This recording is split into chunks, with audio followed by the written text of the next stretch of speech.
Hello friends, welcome to Finwise. HDFC mutual fund का new fund offer आया हुआ है। NFO का नाम है HDFC developed world index fund of fund. ये एक NFO है HDFC लाइफ का, और ये जो NFO है ये स्पेशली इंटरनेशनल इन्वेस्टिंग के लिए HDFC लाइफ ने लॉन्च किया है। दोस्तों, इमेजिन करिए कि यदि मैं आपको बोलूँ कि आप का जो इन्वेस्टमेंट है वो 5 वर्ल्ड के 5 कॉन्टिनेंट्स में है, और वो स्प्रेड है अक्रॉस 23 कंट्रीज़ और 14 करेंसीज़ में। आपकी जो इन्वेस्टमेंट है वो होने के कारण आपको करेंसी हेज मिल चुका है। तो आपको ये जो कंसेप्ट है, ये कंसेप्ट बहुत ही ज़्यादा अपीलिंग लगेगा। तो ये जो चीज़ थी ये आज से कुछ सालों पहले तक संभव नहीं थी, पर अभी ये चीज़ संभव हो गई है, क्योंकि अभी ग्लोबल इन्वेस्टिंग के जो डोर्स है वो हमारे लिए ओपन हो गए हैं, और वही यही कंसेप्ट को रियलिटी में फुलफ़िल करने के लिए ये HDFC का नया जो इंडेक्स फंड है, जिसका नाम डेवलप्ड कंट्री का जो फंड है HDFC develop world India fund, तो वर्ल्ड इंडेक्स फंड, ये फंड लॉन्च हुआ है। फ्रेंड्स, अभी समझते हैं कि इसमें हमारे सामने में क्या क्या अपॉर्चुनिटीज़ है। तो जो 5 कंट्रीज़ है, ये जो 5 डेवलप्ड इकोनॉमीज़ है जहाँ पे ये फोकस्ड वे में इन्वेस्ट करेगा, ये इकोनॉमीज़ है Europe, then Canada, naturally USA में सबसे ज़्यादा एक्सपोजर रहेगा, और एशिया का जो डेवलप्ड रीजन है, जिसको कुछ लोग ऑस्ट्रेलेशिया बोलते हैं, या पैसिफिक एक्स जापान रीजन जो है, ये रीजन जिसमें ऑस्ट्रेलिया आता है, फिर हांगकांग, सिंगापुर और न्यूजीलैंड आता है। तो ये कंट्रीज़, बाकी यूरोप में there are some 14 to 15 countries कि जो यूरोप में आती है, और ऐसा करके टोटल 23 कंट्रीज़ होती है। यूरोप में यूके है, France, Switzerland, Germany, Netherlands, Sweden, इस टाइप की कंपनीज़ है, कि इस टाइप की कंट्रीज़ है जो कि एडवांस कंट्रीज़ में कैटेगराइज की गई है। ये कैटेगराइजेशन जो है ये MSCI करता है, जो कि ग्लोबल इकोनॉमीज़ को, ग्लोबल इन्वेस्टिंग को का बेंचमार्क डिफ़ाइन करता है। इसके लिए इनके पैरामीटर्स रहते हैं।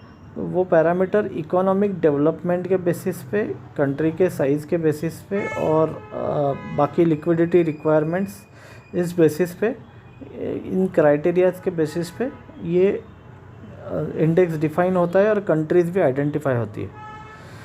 सो फ्रेंड्स, आप एक 5000 रुपीज़ के चेक में इन सारे डेवलप्ड इकोनॉमीज़ में इन्वेस्ट कर सकते हैं।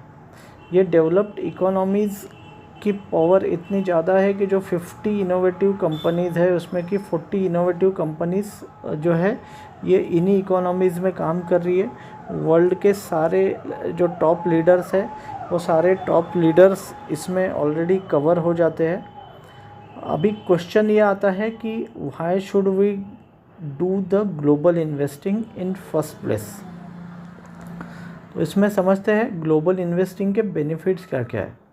दोस्तों, सबसे बड़ा बेनिफिट है जियो डाइवर्सिटी, क्योंकि आप यदि एक ही कंट्री में इन्वेस्टेड हो, फॉर्चुनेटली अपना जो कंट्री है ये एक फास्ट डेवलपिंग कंट्री है, और फास्टेस्ट डेवलपिंग इकोनॉमी भी है। उसके कारण हमारे यहाँ पे ग्रोथ प्रॉस्पेक्ट्स काफ़ी ज़्यादा है, पर फिर भी एक कंट्री डाइवर्सिफिकेशन इन्वेस्टमेंट्स के लिए बहुत ज़रूरी रहता है। तो उस हिसाब से एक जियो डाइवर्सिटी हमारे को मिल जाता है। ग्लोबल ग्रोथ को हम लोग कैच कर सकते हैं। इन्वेस्टिंग फंडामेंटल्स के हिसाब से यदि मैं बात करूं, तो इंडिया का जो इन्वेस्टमेंट है उसके अगेंस्ट ये जो इन्वेस्टमेंट है, इसका अपना कोरिलेशन बहुत कम है। इन्वेस्टिंग वर्ल्ड में एक कोरिलेशन कोएफिशिएंट गिना जाता है। तो यदि 2 इन्वेस्टमेंट का कोरिलेशन 1 आता है, तो इसका मतलब आपको डाइवर्सिफिकेशन का बेनिफिट उस इन्वेस्टमेंट में नहीं मिल सकता। पर ये जो इन्वेस्टमेंट है, इस इन्वेस्टमेंट का जो कोरिलेशन है, यानी Nifty investment versus MSCI world index investment, इसका कोरिलेशन सिर्फ 0.4% है। इसका मतलब ये हो गया कि यदि इंडियन मार्केट अगर क्रैश हो जाता है तो देयर इज़ ओनली 40% चांस कि वर्ल्ड मार्केट भी क्रैश हो जाए। तो यदि आप इंडिया में भी if you lose on investment in India, still you will be making money in the global investing funds. तो उसके कारण आपका जो पोर्टफोलियो स्टेबिलिटी है वो अच्छा बन जाता है।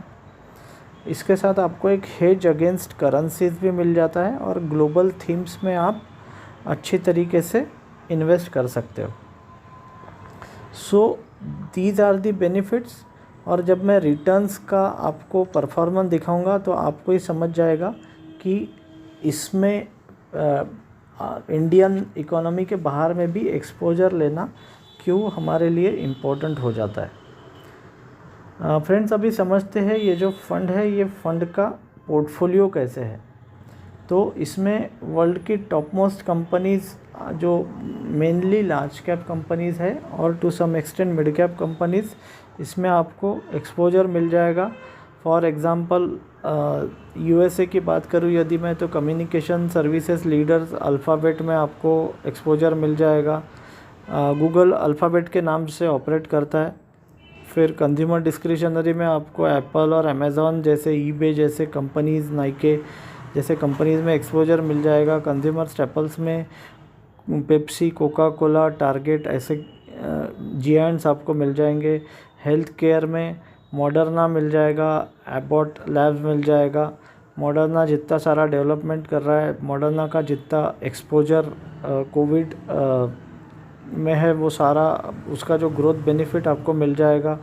इवन यदि UK में आते हैं तो एस्ट्राजेनेका जो कि एक कोविड वैक्सीन सक्सेसफुली बनाया है, so you can participate in their growth story. Switzerland का नोवार्टिस आपके पोर्टफोलियो में रहेगा। जापान का Fast Retailing, Mitsubishi, Sony, Toyota, ये सारी कंपनीज़ में आपको एक्सपोजर मिल जाएगा merely by participating in this fund. तो जो ग्लोबल लीडर्स है वो ग्लोबल लीडर्स में मोस्ट इनोवेटिव कंपनी में यू कैन पार्टिसिपेट। तो ये अगर मैं ग्लोबल इकोनॉमी की बात करूँ तो जैसे हमारे यहाँ पे लार्ज कैप और मिड कैप फंड्स रहते हैं, वैसे ही ग्लोबल इकोनॉमी के दो पार्ट किए जा सकते हैं, एक तो डेवलप्ड इकोनॉमीज़ और डेवलपिंग इकोनॉमीज़।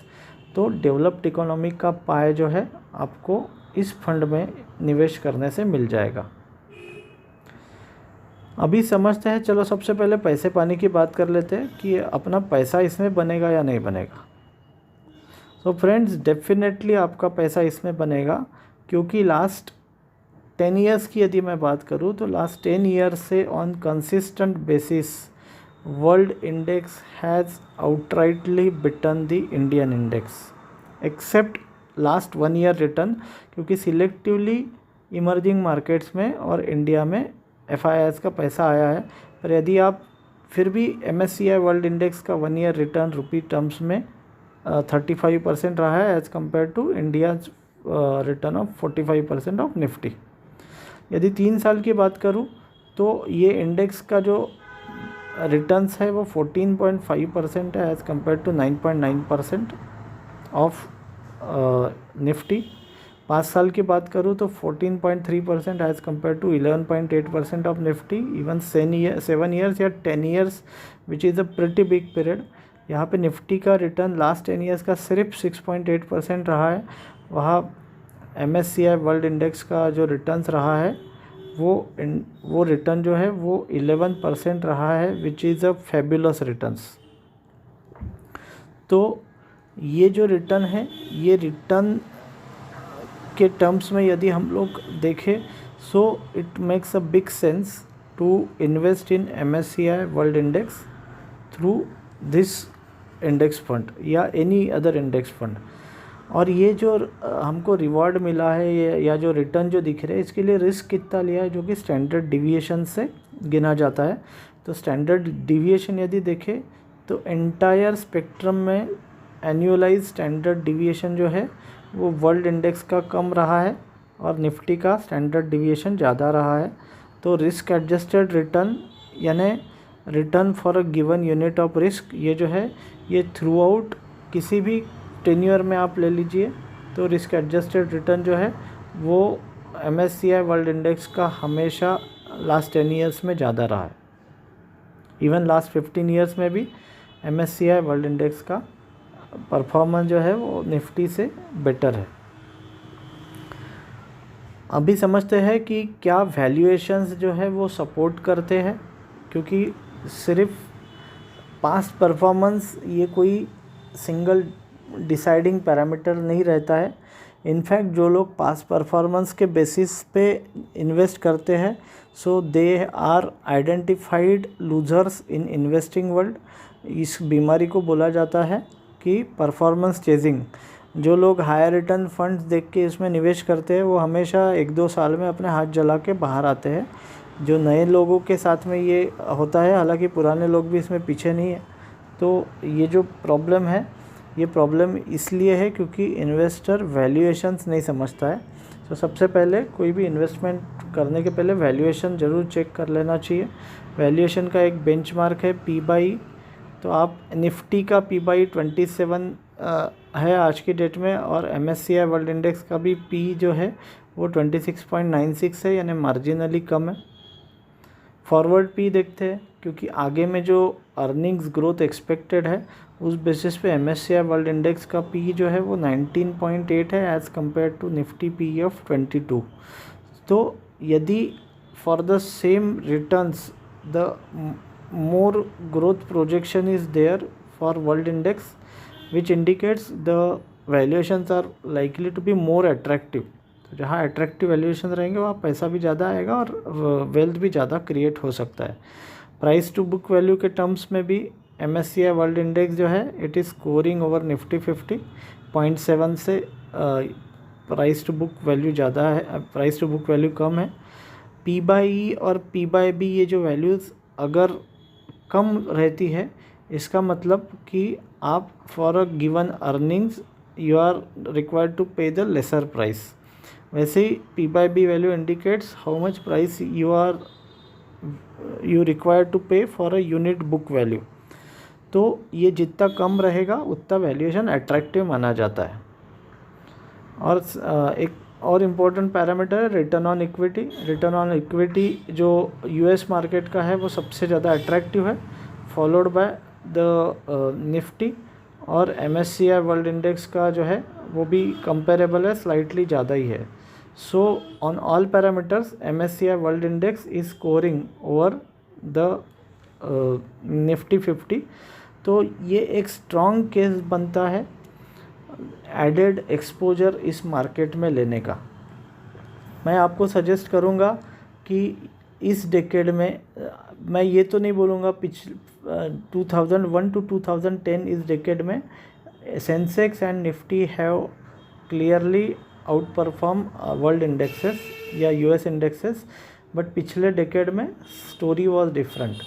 ये डेकेड में आगे में क्या होगा ये तो मैं बोल नहीं सकता, फिर भी इतना ज़रूर बता सकता हूँ कि they hold a great potential and you can have a pie up to 30% in your portfolio. अभी फ्रेंड्स फाइनली समझते हैं ये फंड का कंपोजिशन कैसे रहेगा। ये जो फंड है ये जो पांचों इकोनॉमीज़ या पांचों कंट्रीज़ है, USA, Europe, Japan, Pacific region और कनाडा, इन पांचों में ये आइदर ETF और इंडेक्स फंड के थ्रू इंडिपेंडेंटली इन्वेस्ट करेगा। इसका जो अंडरलाइंग ETF या इंडेक्स फंड रहेगा वो Credit Suisse index fund series रहेगा, जो CSIF के नाम से जाना जाता है। तो CSIF का जो ETF है जो USA मार्केट में डालता है, उस एक्सचेंज ट्रेडेड फंड में 68% का एक्सपोजर रहेगा, और US मार्केट में क्योंकि वहाँ पे काफ़ी ETFs काफ़ी वेल डेवलप्ड मार्केट है और काफ़ी अच्छे क्वांटिटी में और अट्रैक्टिव प्राइसिंग में अवेलेबल है। आयरिश रूट के थ्रू यदि जाते हैं तो CSIF ETF के थ्रू US मार्केट का एक्सपोजर लेगा, और बाकी के जो कंट्रीज़ है वहाँ पे ऑलरेडी इंडेक्स फंड बने हुए हैं। तो CSIF इक्विटी यूरोप नाम का जो इंडेक्स फंड है वहाँ के थ्रू यूरोप मार्केट का एक्सपोजर लेगा और उसी हिसाब से अलग अलग मार्केट का CSIF equity Japan, CSIF equity Pacific x Japan and CSIF equity Canada, in funds के थ्रू ये जो फंड है HDFC develop world index fund of fund ये एक्सपोजर लेगा। ये फंड मैनेजर जो है वो फंड मैनेजर का काम रहेगा इन फंड्स में इन्वेस्ट करके इसको ट्रैक करने का। This will be the responsibility of fund manager who is mister Krishnan Kumar Daga of HDFC life. सो दोस्तों, ये जो फंड है मेरे हिसाब से ये फंड एक अच्छा अपॉर्चुनिटी है आपका ग्लोबल एक्सपोजर बढ़ाने का, पोर्टफोलियो में रीस्ट्रक्चर करने का और पोर्टफोलियो का जो रिस्क है वो कम करने का, पोर्टफोलियो का वोलेटिलिटी कम करने का एक बहुत अच्छा अपॉर्चुनिटी मेरे को इस फंड में दिखता है। मेरा अपना पैसा मैं ज़रूर इस फंड में लगाना पसंद करूँगा। यदि आपको डिसीजन लेना है तो आप भी आपके एडवाइज़र के साथ बैठ के आपका ग्लोबल एलोकेशन समझ के, ग्लोबल एलोकेशन में डेवलप्ड टू डेवलपिंग इकोनॉमीज़ का एलोकेशन समझ के आप इस फंड में निवेश करने का डिसीजन ज़रूर ले सकते हैं। इसमें क्योंकि ये एक वेरी हाई रिस्क स्कीम है, क्योंकि ये इक्विटी और ग्लोबल इक्विटीज़ है। एक्सट्रीम केस में मान के चलिए यदि ग्लोबल मेल्टडाउन होता है तो सारी कंपनीज, सारे कंट्रीज़ में ही इक्विटी मार्केट्स अफेक्ट होते हैं। तो ऐसे सिनेरियो में आपको इस फंड में यदि निवेश करना है तो कम से कम 5 साल का निवेश अवधि रखना चाहिए। रिस्क लेवल आज की डेट में निफ्टी से भी इसमें कम दिखता है। In terms of valuations are attractive, so I highly recommend this fund for investing. However, this is not a personalized recommendation, this is just my opinion। आपका जो डिसीजन है वो आपका पोर्टफोलियो देख के लीजिए, क्योंकि इन्वेस्टमेंट डिसीजन जो है वो प्रोडक्ट के बेसिस पे नहीं होते हैं, पोर्टफोलियो के बेसिस पे होते हैं। दोस्तों, मैं आशा करता हूँ आज का जो वीडियो है वो आपको पसंद आया होगा। काफ़ी सारी नई चीज़ें आपको सुनने को मिली होगी और यदि अच्छी चीज़ों से आपका मन नहीं भरता तो यहाँ सारी हटके चीज़ें आपको मिलते रहेगी।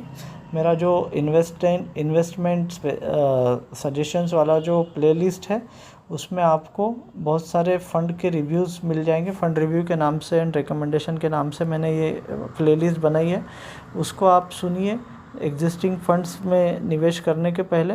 तो उसमें आपको काफ़ी सारी इंसाइटफुल चीज़ें पता चलेगी और आपका इन्वेस्टिंग नॉलेज भी जो है वो इवॉल्व होते जाएगा। Thank you friends, thank you for listening to फिनवाइज।